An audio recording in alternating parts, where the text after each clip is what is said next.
അവിടം മാജിക് അവൻ powered by crest and ക്രമ്മിലേക്ക് സ്വാഗതം. നമ്മൾ മലയാളികൾക്ക് ഒരു പ്രത്യേക സ്വഭാവമുണ്ട്. നമ്മൾ എത്ര പരിഷ്കാരികളായാലും അല്ലെങ്കിൽ എന്തെല്ലാം വ്യത്യസ്തമായ ഭക്ഷണങ്ങളെല്ലാം രുചിച്ചാലും ഇഷ്ടപ്പെട്ടാലും നമ്മുടെ നാടൻ വിഭവങ്ങളോടൊരു പ്രത്യേക സ്നേഹമാണ്. ഇപ്പോൾ നമ്മൾ പലതരം വിഭവങ്ങൾ പരീക്ഷിക്കുന്നു, കഴിക്കുന്നു ഒക്കെ ചെയ്യുന്നുണ്ട്. പക്ഷേ വേറൊരു നല്ല ഗുണവും കൂടിയുണ്ട്. മറ്റ് സ്ഥലങ്ങളിലെ നല്ല കാര്യങ്ങളെല്ലാം സ്വീകരിക്കുന്ന ഒരു രീതിയും മലയാളിക്കുണ്ട്. എങ്കിലും നമ്മൾ പഴയതൊന്നും മറന്നു പോകാറില്ല. അപ്പം നമ്മുടെ റൂട്ട്സ് അല്ലെങ്കിൽ നമ്മളുടെ വേരുകൾ നമ്മൾ നഷ്ടപ്പെടുത്താറില്ല. എല്ലാം നമ്മൾ തിരിച്ച് നാട്ടിലേക്ക് വരുന്ന ഒരു രീതി, അല്ലെങ്കിൽ തിരിച്ച് നമ്മളുടെ വിഭവങ്ങളിലേക്ക് വരുന്ന രീതി, ഇത് നമ്മളുടെ ഒരു പ്രത്യേകത എന്ന് തന്നെ പറയാം, മലയാളിയുടെ സ്പെഷ്യാലിറ്റി. അപ്പോൾ ഇത്രയും ഒരു ആമുഖം പറഞ്ഞ് എന്തിനാണെന്ന് വെച്ചാൽ നാടൻ വിഭവത്തിലേക്കുള്ള ഒരു തുടക്കമാണ്. ഈ നാടൻ വിഭവം എന്ന് പറയുമ്പോൾ ധാരാളം മത്സ്യം, പിന്നെന്താ ഇറച്ചി കൊണ്ടുള്ള വ്യത്യസ്തമായ വിഭവങ്ങൾ, ഇതൊക്കെ നമുക്കറിയാം. അപ്പം നമ്മൾ തന്നെ മാജിക് അവനിലൂടെ പല വിഭവങ്ങളും പരീക്ഷിച്ചിട്ടുണ്ട്. അപ്പോൾ കല്ലുമേക്ക കൊണ്ട് ബിരിയാണി, പിന്നെന്താ കല്ലുമേക്ക തോരൻ, മസാല, ഇങ്ങനെയുള്ള വ്യത്യസ്തമായ വിഭവങ്ങൾ. കൂട്ടത്തിലൊരു നാടൻ വിഭവം കൂടി ആയാലോ, കല്ലുമേക്ക കൊണ്ടൊരു തീയൽ മലയാളിക്ക് ഇഷ്ടമുള്ള കാര്യമാണ്. പ്രത്യേകിച്ച് ഇപ്പോൾ ട്രിവാൻഡ്രം സൈഡിലേക്കൊക്കെ വന്നു കഴിഞ്ഞാൽ തീയൽ ഒരു പ്രധാനപ്പെട്ട കാര്യമാണ്. അപ്പോൾ തീയൽ, കല്ലുമേക്ക കൊണ്ടൊരു വ്യത്യസ്തമായ ഒരു നാടൻ തീയലാണ് നമ്മൾ തയ്യാറാക്കാൻ പോകുന്നത്. അപ്പോൾ അതെങ്ങനെ ചെയ്യുമെന്ന് നോക്കാം. അതിനുവേണ്ട ചേരുവകൾ എന്തൊക്കെയാണെന്ന് നോക്കാം. കല്ലുമേക്ക തീയൽ. കല്ലുമേക്ക അഥവാ ചിപ്പി 50 എണ്ണം, മുളക് പൊടി 1 ടേബിൾ സ്പൂൺ, മഞ്ഞൾപ്പൊടി 1/2 ടീസ്പൂൺ, ഗരം മസാല പൊടി 1/2 ടീസ്പൂൺ, മല്ലിപ്പൊടി 1/2 ടീസ്പൂൺ, ഇഞ്ചി ഒരു വലിയ ചതുര കഷ്ണം ചെറുതായി അരിഞ്ഞത് ഏകദേശം 1 ടേബിൾ സ്പൂൺ, വെളുത്തുള്ളി 3 വലിയ അല്ലി നീളത്തിലരിഞ്ഞത്, ചെറിയ ഉള്ളി 10 എണ്ണം നീളത്തിലരിഞ്ഞത്, തേങ്ങ ചിരകിയത് 1 കപ്പ്, പച്ചമുളക് 3 വലുത് ചെറുതായി അരിഞ്ഞത്, പുളി 1 നെല്ലിക്ക വലുപ്പത്തിൽ, തക്കാളി 2 വലുത് ഇടത്തരം ചതുര കഷ്ണങ്ങളായി മുറിച്ചത്, വെള്ളം 1/2 കപ്പ്, ഉപ്പ് ആവശ്യത്തിന്. ഇനി താളിക്കാൻ വേണ്ട ചേരുവകൾ: വെളിച്ചെണ്ണ 1 ടേബിൾ സ്പൂൺ, കടുക് 1 ടീസ്പൂൺ, വറ്റൽമുളക് 4 എണ്ണം, ചെറിയ ഉള്ളി 5 എണ്ണം നീളത്തിലരിഞ്ഞത്, കറിവേപ്പില ആവശ്യത്തിന്. ഇനി കല്ലുമേക്ക വഴറ്റാൻ വേണ്ട മസാല: മുളക് പൊടി 1 ടീസ്പൂൺ, മഞ്ഞൾപ്പൊടി 1/4 ടീസ്പൂൺ, ഉപ്പ് ആവശ്യത്തിന്. അപ്പം നമ്മളുടെ കല്ലുമേക്ക തീയൽ തയ്യാറാക്കാൻ പോകണം. അതിന് അരപ്പ് വേണം, അതായത് ഒരു തേങ്ങയുടെ ഒരു കൂട്ട്. ഇത് കൂടാതെ കല്ലുമേക്ക ഒന്ന് വേവിച്ച് അതിൻ്റെ ഫ്ലഷ്, അതിൻ്റെ മാംസഭാഗം മാത്രം എടുത്തു മാറ്റണം. അപ്പോൾ തോടോടുകൂടി നമ്മൾ അതിനെ ഒന്ന് ആവിയിൽ വേവിക്കാൻ പോകണം. അപ്പോൾ അതിൻ്റെ ഒരു സ്റ്റീം കയറുമ്പോൾ തന്നെ ഇത് വെന്തിങ്ങനെ എന്താ പറയുക, സ്പ്ലിറ്റായി ഇങ്ങനെ വരും, അതിങ്ങനെ തുറന്ന് വരും. അപ്പം കഴുകി വൃത്തിയാക്കി വെച്ച് കല്ലുമേക്ക അതിനെ ഒന്ന് പാത്രം അടച്ചൊന്ന് ആവി കയറ്റാം. അപ്പോൾ ഇച്ചിരി വെള്ളമൊക്കെ അതിനോടൊപ്പം കഴുകുമ്പോൾ കിട്ടുമല്ലോ, അതൊക്കെ തന്നെ ധാരാളം മതിയാകും. അപ്പോൾ ഇതൊരു സൈഡിൽ മറ്റേ അടുപ്പിലേക്ക് നമുക്ക് മാറ്റാം. എന്നിട്ട് ഈ അടുപ്പിൽ തന്നെ നമുക്ക് തീയലിന് വേണ്ട തേങ്ങ കൂട്ട് വറുത്തെടുക്കാം. അപ്പോൾ ഇപ്പുറത്തെ അടുപ്പിലേക്ക് മാറ്റാം. അപ്പോൾ ഇനി തീയലെന്ന് പറഞ്ഞാൽ ശരിക്കും നല്ല ചുവക്കെ വറുക്കണം എന്നാണ് പറയുന്നത്. തേങ്ങ നല്ല ഡാർക്ക് ബ്രൗൺ കളറായിട്ട് കരികരുപ്പായിട്ട് വറുക്കണം. അപ്പോൾ ആദ്യമേ തന്നെ നമ്മൾ വെളിച്ചെണ്ണ ഒഴിക്കുന്നില്ല. ആദ്യം തേങ്ങ 1 കപ്പോളം തേങ്ങ ചിരകിയത്, അതിൻ്റെ കൂടെ ഒരു 10-12 കൊച്ചുള്ള കഷ്ണങ്ങളായി മുറിച്ചതും, 2-3 പച്ചമുളക്, കുറച്ച് വലിയ പച്ചമുളക് ചെറുതായി അരിഞ്ഞത്, കുറച്ച് വ്യത്യാസം തോന്നില്ല, സാധാരണ തീയലിൽ അങ്ങനെയല്ലല്ലോ. പിന്നെ വെളുത്തുള്ളി ഒരു 3 വലിയ അല്ലി നീളത്തിലുള്ള കഷ്ണങ്ങളായിട്ട് മുറിച്ചത്. പിന്നെ വേണ്ടത് ഇഞ്ചി ഒരു വലിയ ചതുര കഷ്ണം ചെറിയ പീസസ് ആയിട്ട് മുറിച്ച്. ഇത് നീളത്തിലരിയാം, അല്ലെങ്കിൽ സ്ലൈസ് ചെയ്ത് ഘനം കുറഞ്ഞ കഷ്ണങ്ങളാക്കാം, അല്ലെങ്കിൽ ചെറുതായി അരിയാം, എന്താണെങ്കിലും കുഴപ്പമില്ല. ഏതാണ്ട് 1 ടേബിൾ സ്പൂണോളം വരും. പിന്നെന്താ, കറിവേപ്പില ആദ്യമേ തന്നെ കുറച്ച്. ഇത്രയും കാര്യങ്ങൾ ചേർത്ത് ഒന്നും വറുക്കണം. അപ്പോൾ ആദ്യമേ തന്നെ നമ്മൾ വെളിച്ചെണ്ണ ഒഴിച്ചിട്ടല്ല ചെയ്യുന്ന കാര്യം. ഈ കാര്യങ്ങളുടെ എല്ലാം എന്താ പറയുക, ഈർപ്പം ഒന്ന് പോയിട്ട് തേങ്ങയൊക്കെ കുറച്ചൊന്ന് അതിൻ്റെ ഈർപ്പം വലിഞ്ഞു കഴിഞ്ഞിട്ട് ഒരു പകുതി സ്റ്റേജ് ആകുമ്പോൾ കുറച്ച് വെളിച്ചെണ്ണ ഒഴിച്ചു കൊടുത്താൽ പെട്ടെന്ന് തന്നെ മൂത്ത് കിട്ടും. ഒരുപാട് എണ്ണയുടെ ഉപയോഗം വരില്ല. ഇപ്പം തേങ്ങയുടെ ഈർപ്പം എല്ലാം വറ്റി, അത് കഴിഞ്ഞിട്ട് ചെറുതായി നിറം മാറാൻ തുടങ്ങുന്നു. ഈ ഒരു സ്റ്റേജിലാണ് നമ്മൾ ഇച്ചിരി വെളിച്ചെണ്ണ 1 ടീസ്പൂണൊക്കെ മതിയാകും.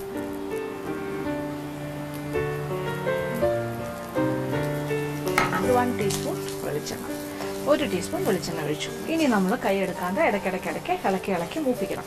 അപ്പോൾ നല്ലൊരു ഗോൾഡൻ ബ്രൗൺ, നല്ല ഡാർക്ക് ബ്രൗൺ കളറായി കഴിയുമ്പോൾ തീ അല്പം കുറച്ചിട്ട് നമ്മുടെ പൊടികൾ ഇട്ടിട്ട് തീ അങ്ങ് ഓഫ് ചെയ്യും. അത്രേ ഉള്ളൂ. ഇപ്പം തേങ്ങ നല്ല കരുകരിപ്പായിട്ട് ഒരു ഗോൾഡൻ ബ്രൗൺ ആയിട്ട് മൂത്ത് കഴിഞ്ഞു. ഇപ്പുറത്തെ സൈഡിൽ ഞാൻ മറന്നിട്ടില്ല, നമ്മളുടെ കല്ലുമേക്ക ഇങ്ങനെ അല്ലെങ്കിൽ ചിപ്പി ഇങ്ങനെ എല്ലാം പിളർന്നു കഴിഞ്ഞു ഏകദേശം. അപ്പം അത് ഇടയ്ക്കൊന്ന് മാത്രം ഒന്ന് കുടഞ്ഞു കൊടുക്കണം. അതായത് ചെറുതായിട്ട് ഒന്ന് ഇളക്കിയിടുക. അപ്പോൾ ഇതെല്ലാം ഇങ്ങനെ തുറന്നു വരുന്ന കാഴ്ച കാണാൻ സാധിക്കും. ഇത് കഴിഞ്ഞാൽ ഉടനെ നമ്മൾ അടുത്ത കാര്യത്തിലേക്ക് കടക്കും. ഇതൊന്ന് തണുത്താലല്ലേ നമുക്ക് അരയ്ക്കാൻ പറ്റുള്ളൂ. അപ്പോൾ ആ സമയം കൊണ്ട് ചിപ്പി ഒന്ന് തണുക്കാനായിട്ട് സമയം കൊടുത്ത് അതിന് ഓരോന്നോരോന്നായിട്ട് നമ്മളൊന്ന് ഇളക്കിയെടുക്കാം. ഇപ്പോൾ ഗോൾഡൻ ബ്രൗണിനെക്കാട്ടിലും കുറച്ചുകൂടെ അടുത്ത സ്റ്റേജിലേക്ക് നമ്മൾ കയറി കഴിഞ്ഞു. കുറച്ചുകൂടി ബ്രൗണായി ഡാർക്ക് ബ്രൗൺ കളറിലേക്ക് മാറി. ഇനി തീ ഒരല്പം കുറയ്ക്കാം. എന്നിട്ട് ഇതിലേക്ക് ഓരോന്നോരോന്നായിട്ട് ചേർക്കാം. അപ്പോൾ ഒരു അര ടീസ്പൂണോളം, 1/4 മുതൽ അര ടീസ്പൂൺ വരെ മഞ്ഞൾപ്പൊടി, പിന്നെ വേണ്ട കാര്യം മുളക് പൊടി. ഇത് പിരിയൻ മുളകിൻ്റെ പൊടിയാണ് ഞാൻ ഉപയോഗിക്കുന്നത്. 1 ടേബിൾ സ്പൂൺ മുളക് പൊടി. പിന്നെ 1.5 ടീസ്പൂൺ വരെ ആകാം മല്ലിപ്പൊടി. 1 ടീസ്പൂൺ ആണെങ്കിൽ കുഴപ്പമില്ല. മല്ലിപ്പൊടി 1.5 ടീസ്പൂൺ മല്ലിപ്പൊടിയും മുളക് പൊടി 1 ടേബിൾ സ്പൂൺ. ഞാൻ തീ ഓഫ് ചെയ്യാണ്. ഇനി ഇതിൻ്റെ ഈ ചൂട് കൊണ്ട് തന്നെ ഇപ്പം തീ അല്പം കുറച്ചിട്ടാണ് ഈ കാര്യങ്ങളൊക്കെ ചേർത്ത്. അപ്പോൾ ഇതിങ്ങനെ ഒരു 2-3 മിനിറ്റ് കൂടി ഇങ്ങനെ ഇളക്കി കൊടുക്കാം. ഇനിയിപ്പോൾ ലാസ്റ്റ് തീ ഓഫ് ചെയ്ത് കഴിഞ്ഞല്ലോ. ഇനി ഒരു കാര്യം കൂടി വേണമെങ്കിൽ ഇപ്പം തന്നെ ചേർക്കാം. 1/2 ടീസ്പൂൺ ഗരം മസാല പൊടി. ഇപ്പോൾ നമ്മൾ വ്യത്യസ്തമായ രീതിയിലാണ് ഈ തീയൽ തയ്യാറാക്കുന്നത്. ഇത് സാധാരണ വെജിറ്റബിൾ തീയലൊന്നും അല്ലല്ലോ. ഇനി വേറെ ഒന്നും ചെയ്യാനില്ല. ഇനി ഇതൊരു അല്പം തണുക്കാനായിട്ട് വെയിറ്റ് ചെയ്യണം. അത് കഴിഞ്ഞിട്ട് ഞാനിത് അരച്ചെടുക്കും. നല്ല പേസ്റ്റ് രൂപത്തിൽ അരച്ചെടുക്കും. അപ്പോൾ കല്ലുമേക്ക എല്ലാം തന്നെ എൻ്റെ തോടിൽ നിന്നും വിട്ടു വന്നു കഴിഞ്ഞു. ഇനി തീ ഓഫ് ചെയ്യാം. എന്നിട്ട് അത് ഒരല്പം തണുക്കണം. അത് കഴിഞ്ഞിട്ട് അതിനെ തോടിൽ നിന്നും ഇളക്കി മാറ്റണം. അപ്പോൾ നമ്മളുടെ കല്ലുമേക്ക ഇങ്ങനെ തോടിൽ നിന്നും ഇങ്ങനെ ഇളകി നിൽക്കുകയാണ്. കണ്ടല്ലോ, ഇങ്ങനെ പിളർന്ന്. അപ്പോൾ എളുപ്പമാണ്. ഇനി ഇതിനെ ഇങ്ങനെ, ഇത് വലിയ ചൂടൊന്നുമില്ല, ഇപ്പം തന്നെ ചെയ്യാം. രണ്ടായിട്ട് ഇളക്കിയിട്ട് നമ്മളിതിൻ്റെ ഈ തോട് വെച്ച് തന്നെ ഇവിടെ ഒരു ചെറിയൊരു പിടുത്തമുണ്ട്. ആ ഭാഗം ഒന്ന് ഇളക്കി കൊടുക്കുക. അപ്പോൾ ഇളക്കി വരും. അങ്ങനെ ഫാസ്റ്റായിട്ട് പെട്ടെന്ന് തന്നെ നമുക്ക് ചെയ്യാൻ പറ്റുന്നൊരു കാര്യമാണ് ഇതിനെ ഇങ്ങനെ ഇളക്കുക എന്നുള്ളത്. എന്നിട്ട് ഇതിൻ്റെ അകത്തെ കാര്യം മാറ്റണം. ഇതിനകത്ത് ഇങ്ങനെ ഒരു ചകിരി പോലൊരു കാര്യമുണ്ട്. അതാണ് എടുത്ത് മാറ്റേണ്ടത്. അതോടൊപ്പം തന്നെ അതിൻ്റെ അകത്ത് ഒരു ബ്ലാക്ക് ആയിട്ടൊരു കാര്യമുണ്ട്. അതും കൂടി നമ്മൾ മാറ്റണം. അതിങ്ങനെ പ്രസ് ചെയ്ത് പുറത്തേക്ക് എടുക്കുക.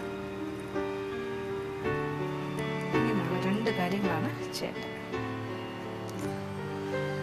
അപ്പോൾ ഉള്ളിലെ ബ്ലാക്കും പിന്നെ ഒരു ചകിരി മാത്രം ഇരിക്കുന്ന കാര്യം എന്നിട്ട് മാറ്റി വയ്ക്കുക. ഇങ്ങനെ എല്ലാം ക്ലീൻ ചെയ്ത് കഴിഞ്ഞിട്ട് പിന്നെ നമ്മൾ വെള്ളത്തിലിട്ട് ഒലച്ചൊലച്ച് നന്നായിട്ട് അതിൻ്റെ അകത്ത് മണ്ണ് എന്തെങ്കിലും ഉണ്ടെങ്കിൽ കംപ്ലീറ്റ് ആയിട്ട് മാറ്റണം. അപ്പോൾ ഈ രീതിയിലാണ് നമ്മൾ ക്ലീൻ ചെയ്യേണ്ടത്. ഇനി നമ്മൾ അടുപ്പ് കത്തിച്ച് ചൂട് കെട്ടിയുള്ളൊരു പാത്രം അടുപ്പിലേക്ക് വെച്ചിട്ടുണ്ട്. ഇനി കുറച്ച് താളിക്കൽ പരിപാടിയാണ്. കുറച്ച് വെളിച്ചെണ്ണ,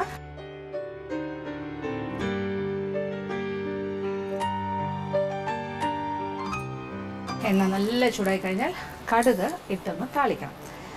1 ടീസ്പൂൺ കടുകിടാം. കടുക് നല്ലതായിട്ട് പൊട്ടിക്കഴിഞ്ഞിട്ട് വറ്റൽമുളക് 2, 3, 4, പിന്നെ ആവശ്യത്തിന് കറിവേപ്പില. അതിനോടൊപ്പം നമ്മൾ താളിക്കാൻ വേണ്ടി കുറച്ച് ചെറിയ ഉള്ളി, ഒരു 5 ചെറിയ ഉള്ളിയും നീളത്തിനരിഞ്ഞ് റെഡിയാക്കി വെച്ചിട്ടുണ്ട്. അത് ഇവിടെ നല്ലതായിട്ട് പൊട്ടൽ കഴിഞ്ഞു. ഇനി കറിവേപ്പിലയും കൂടി ഇട്ടാൽ മാത്രം മതി. ആവശ്യാനുസരണം കറിവേപ്പില. അപ്പോൾ കറിവേപ്പിലയും നമ്മൾ തേങ്ങ വറുത്ത കൂട്ടത്തിലിട്ട് അരച്ചെടുത്തിട്ടുണ്ട്, നല്ല മൂപ്പിച്ചിട്ട്. അപ്പോൾ അതൊക്കെ ഒരു പ്രത്യേക സ്വാദ് തന്നെയാണ് എന്ത് പറഞ്ഞാലും. ഇതിലേക്ക് ചെറിയ ഉള്ളിയും കൂടി ഇത് 5 ചെറിയ ഉള്ളി നീളത്തിലായിരുന്നു. ഇത് ഇച്ചിരി വലിയ ചെറിയ ഉള്ളിയായിരുന്നു, അതുകൊണ്ട് കൂടുതലുണ്ട് ക്വാണ്ടിറ്റി. അപ്പം ചെറിയ ഉള്ളിയുടെ നിറം ഒന്ന് ചെറുതായി മാറി തുടങ്ങട്ടെ. അത് കഴിഞ്ഞാൽ നമ്മളിതിലേക്ക് വൃത്തിയാക്കി വെച്ചിരിക്കുന്ന കല്ലുമേക്ക അഥവാ ചിപ്പി അതും കൂടി ചേർക്കും. എന്നിട്ട് അതിൻ്റെ മുകളിൽ ഒരു അല്പം കാര്യങ്ങൾ കൂടി ചേർക്കണം. അതും കൂടി ചേർത്തിട്ടാണ് നമ്മളൊന്ന് മൂപ്പിക്കുന്നത്. ഇനി നമ്മളിതിലേക്ക് കല്ലുമേക്ക വൃത്തിയാക്കി വെച്ചത്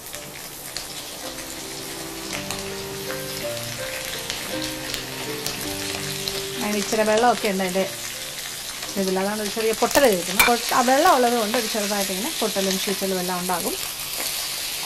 എണ്ണയിലേക്കല്ലേ നമ്മൾ, ഇച്ചിരി എണ്ണ ഉണ്ടല്ലോ ഇതിൽ. ഇനി ഇതിനോടൊപ്പം നമ്മൾ ചെയ്യേണ്ട ഒരു കാര്യം, ഈ കല്ലുമേക്കായലൊരല്പം ഒരു 1/4 ടീസ്പൂൺ മഞ്ഞൾപ്പൊടി. മഞ്ഞൾപ്പൊടി മുളക് പൊടിയൊക്കെ ധാരാളമായിട്ട് നമ്മൾ ചേർത്തിട്ടുണ്ട് നമ്മുടെ അരപ്പിൽ. തേങ്ങയുടെ കൂടെ 1/2 ടീസ്പൂൺ മഞ്ഞൾപ്പൊടിയും ചേർത്തിരുന്നു. എങ്കിലും ഒരു എക്സ്ട്രാ 1 ടീസ്പൂൺ പിരിയൻ മുളകിൻ്റെ പൊടിയും.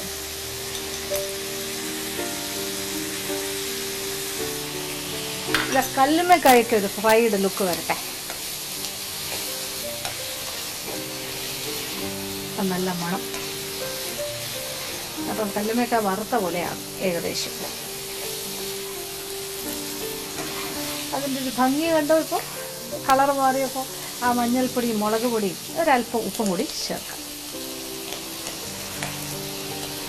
അരപ്പിൽ എന്തായാലും നമ്മൾ ഉപ്പിടും, എങ്കിലും കഷ്ണങ്ങളിലും കൂടെ ഒന്ന് ഉപ്പ് നേരത്തെ പിടിക്കട്ടെ. ഇപ്പോൾ ഒരു 5 മിനിറ്റ് സമയം കഴിഞ്ഞു. ഇപ്പോൾ കുറച്ച് ഒന്ന് മസാലയെല്ലാം നമ്മളുടെ കല്ലുമ്മക്കായിൽ പിടിച്ചൊന്ന് മൂത്ത് തുടങ്ങി. നല്ല മണമാണിപ്പോൾ. അതിൽ 1 ടീസ്പൂൺ പിരിയൻ മുളകിൻ്റെ പൊടിയും ഒരു 1/4 ടീസ്പൂൺ മഞ്ഞൾപ്പൊടിയും പിന്നെന്താ നമ്മൾ ചേർത്ത് ഉപ്പ്. ഇനി ഇതിലേക്ക് 2 ടൊമാറ്റോ വലിയ ചതുര കഷ്ണങ്ങളായി മുറിച്ചതും കൂടി ചേർത്ത്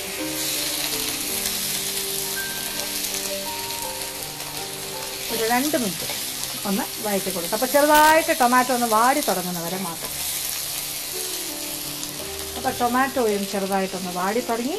ഇനി ഇതിപ്പോൾ വളരെ കളർഫുള്ളാണ്. ഇപ്പം തന്നെ നല്ല കളർഫുള്ളാണ്. ഇനിയാണ് നമ്മൾ ബാക്കി കളറെല്ലാം വരാൻ പോണേ. ബാക്കി കളറെന്ന് പറയുമ്പോൾ അരച്ച് വെച്ചിരിക്കുന്ന തേങ്ങയുടെ അരപ്പ് നല്ല മഷി പോലെ അരച്ചിട്ടുണ്ട്. കുറച്ച് ചാറോട് കൂടി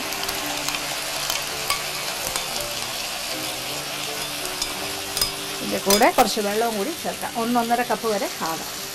അത് ചാറ് എത്ര വേണം അതനുസരിച്ചിട്ടാണ്.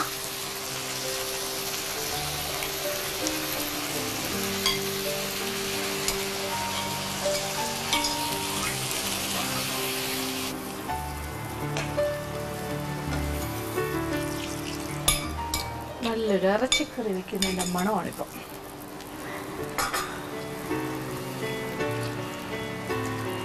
ഇനി 1/2 കപ്പ് വെള്ളം കൂടി ഒഴിച്ചു കൊടുക്കാം. നമ്മളിപ്പോൾ 1 കപ്പ് വെള്ളമാണ് ചേർത്തിരിക്കുന്നത്. അപ്പോൾ 1/2 കപ്പ് വെള്ളം കൂടി ഒഴിച്ചു. അങ്ങനെ 1.5 കപ്പ് വെള്ളം ചേർത്തിട്ടുണ്ട്. ഇനി ഒരല്പം ഉപ്പും കൂടി വേണ്ടി വരും.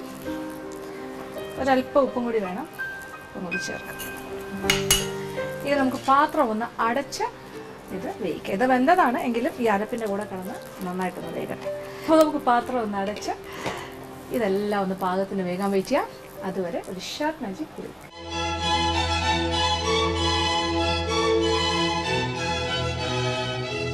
ഇപ്പോൾ നമ്മളുടെ കല്ലുമ്മക്ക ഒരു തീയലിൻ്റെ ഏകദേശം 3/4 ഭാഗം റെഡി എന്ന് തന്നെ പറയാം. കണ്ടില്ലേ? ഇപ്പം ഞാൻ ആദ്യം ഒരു നല്ല തിളയെല്ലാം വന്നു കഴിഞ്ഞിട്ട് തീ ഒരല്പം കുറച്ച് വെച്ചു. പാത്രം അടഞ്ഞ് കിടക്ക് വരുന്നു. ഇപ്പം എണ്ണ എല്ലാം ഇങ്ങനെ തെളിഞ്ഞ് വരുന്ന സീനാണ് ഇപ്പോൾ കാണുന്നത്. ഇനി ഒന്ന് ഇളക്കി കൊടുക്കാം.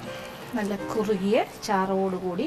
ടൊമാറ്റോയുടെ പീസൊന്നും വെന്ത് ഉടഞ്ഞൊന്നും പോയിട്ടില്ല. അതേസമയം നന്നായിട്ട് കാണുകയും ചെയ്യാം. പക്ഷേ അതിൻ്റെ പുളിയെല്ലാം കുറച്ചൊക്കെ അതിൻ്റെ ചാറിലേക്ക് ഇറങ്ങിയിട്ടുണ്ടാവും. എങ്കിലും നമ്മൾക്കൊരല്പം പുളി വേണം. അതിന് നമ്മൾ കുറച്ച് വാളം പുളി ഒരല്പം, ഒരു ചെറിയ നെല്ലിക്ക വലുപ്പത്തിൽ ഒരു 1/4 കപ്പ് എന്ന് പറയാൻ പറ്റില്ല, ഒരു 2 ടേബിൾ സ്പൂൺ വെള്ളത്തിൽ കുതിർത്ത് പിഴിഞ്ഞതാണ്. അത് ഒരല്പം ഒഴിച്ചു കൊടുക്കാം.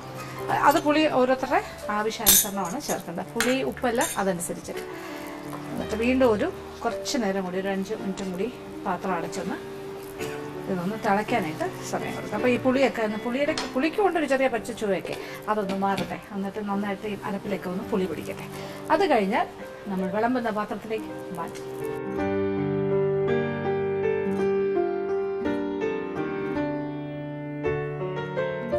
അങ്ങനെ സ്വാദിഷ്ടമായ കല്ലുമ്മക്ക തീയൽ ഇവിടെ റെഡിയായി കഴിഞ്ഞു.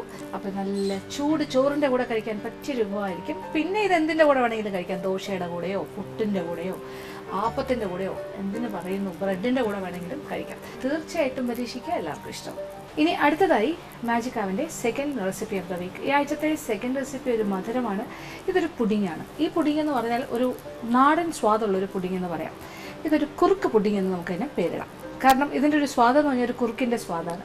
കാരണം ഇത് കരിപ്പട്ടിയും തേങ്ങാപ്പാലും ഒക്കെ ചേർത്തിട്ടാണ് നമ്മൾ പുഡിങ് തയ്യാറാക്കുന്നത്. വളരെ സിമ്പിൾ, ഏറ്റവും ലളിതമായ രീതിയിൽ ചെയ്യാൻ പറ്റിയ കാര്യം. ഒരുപാട് ചേരുവകളൊന്നുമില്ല.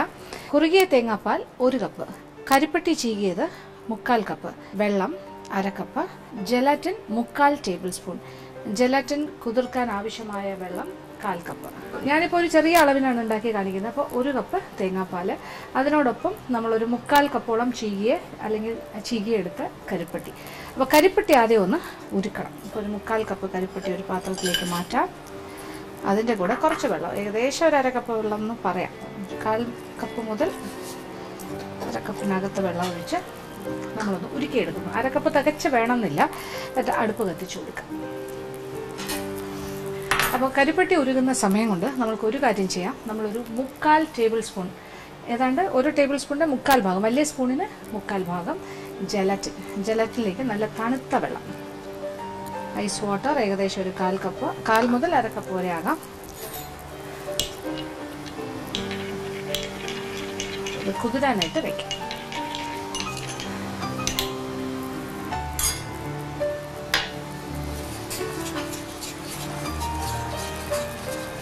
പിന്നെ കരിപ്പട്ടി നന്നായിട്ട് ഉരുക്കി കഴിഞ്ഞിട്ട് നമ്മളത് അരിപ്പയിലൂടെ അരിച്ച് അതിൻ്റെ എന്തെങ്കിലുമൊക്കെ അഴുക്കുണ്ടെങ്കിൽ അതെല്ലാം മാറ്റണം.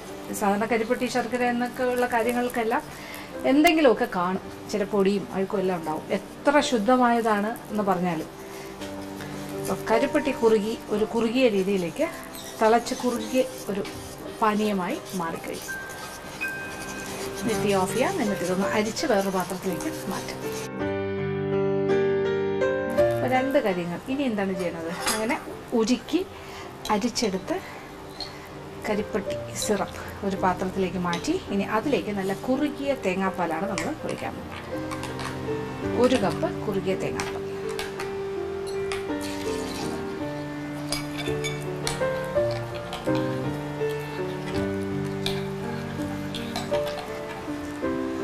കരിപ്പട്ടിയും തേങ്ങാപ്പാലും കൂടി ചേർത്ത് ഒരു ഭാഗത്തേക്ക് വയ്ക്കാം. ഇപ്പോൾ ദേ നോക്കൂ, നമ്മളുടെ ജലറ്റിൻ കുതിർന്ന് റെഡിയായിരിക്കുവാണ്. ഇനി ഇതിനെ ഒന്ന് ലൂസാക്കണം. എങ്ങനെ ലൂസാക്കും? ഒന്നുകിൽ ഡബിൾ ബോയിലിംഗ് മെത്തേഡിലൂടെ, അതല്ലാന്നുണ്ടെങ്കിൽ കുറച്ച് ചൂടുവെള്ളം, നല്ല തിളച്ചുകൊണ്ടിരിക്കുന്ന ബോയിലിംഗ് വെള്ളം ഇതിലേക്ക് ഒഴിച്ചാലും ഉരുകി കിട്ടും. അപ്പോൾ ഏത് രീതിയിൽ വേണമെങ്കിലും ചെയ്യാം. അപ്പോൾ ഒരല്പം തിളച്ച വെള്ളം ഒഴിച്ച് നമുക്കിനി ഇതിനെ ഒന്ന് അരിയിച്ചെടുക്കാം. കുതിർന്ന ജലറ്റിൻ്റെ മുകളിലേക്ക് കുറച്ച് ചൂടുവെള്ളം, നല്ല ബോയിലിംഗ് വാട്ടറാണ് വേണ്ടത്. എന്നിട്ട് ഇളക്കി കൊടുക്കാം. അപ്പോൾ ഇത് നല്ല എളുപ്പത്തിൽ തന്നെ മെൽറ്റായി കിട്ടും. എത്ര പെട്ടെന്നാണ് മെൽറ്റ് ചെയ്യുന്നതെന്ന് നോക്കിക്കോളൂ. ഫാസ്റ്റ്. നല്ലതായിട്ട് അലിയിച്ചെടുത്ത ജലറ്റിൻ നമ്മുടെ കരിപ്പട്ടിയും തേങ്ങാപ്പാലും ചേർന്ന മിശ്രിതത്തിലേക്ക് ചേർത്ത് ഇളക്കി യോജിപ്പിക്കും. അപ്പം എളുപ്പത്തിനൊരു പുഡിങ് ഉണ്ടാക്കുന്നത് കണ്ടല്ലോ. ഈസിയാണ്, വളരെ ഈസിയാണ്, വളരെ എളുപ്പം. അങ്ങനെ ജലാറ്റിൻ മിശ്രിതവും ചേർത്ത് കഴിഞ്ഞു. അപ്പോൾ ഇത് 1/4 ടേബിൾ സ്പൂൺ ജലറ്റിൻ, ഏതാണ്ട് 1/4 കപ്പ് വെള്ളത്തിൽ കുതിർത്തത്, അതിലേക്ക് നല്ല 1/4 കപ്പ് തിളച്ചുകൊണ്ടിരിക്കുന്ന വെള്ളം ഒഴിച്ച് ഇളക്കി അലിയിച്ചു. ഇത് നമ്മൾ നന്നായിട്ട് യോജിപ്പിച്ചു. ഇനി ഇത് പ്രത്യേകിച്ച് എസൻസ് കാര്യങ്ങളൊന്നും വേണ്ട, കാരണം ഇതൊരു കരിപ്പട്ടിയുടെ ഫ്ലേവർ തന്നെയാണ് ഇതിന് കിട്ടുന്നത്, തേങ്ങാപ്പാലും കരിപ്പട്ടി. ഇനി ഇതൊരു പുഡിംഗ് പാത്രത്തിലേക്ക് ഒഴിച്ച് സെറ്റ് ചെയ്യാം. ആദ്യത്തെ ഒരു 15-20 മിനിറ്റ് സമയം നമ്മൾ ഫ്രീസറിൽ വെക്കുന്നു. അതായത് ഏകദേശം സെറ്റ് ആകുന്ന വരെ ഒരു 20-25 മിനിറ്റ് ഫ്രീസറിൽ. അത് കഴിഞ്ഞ് സെറ്റായി കഴിഞ്ഞാൽ താഴത്തെ തട്ടിലേക്ക് മാറ്റാം.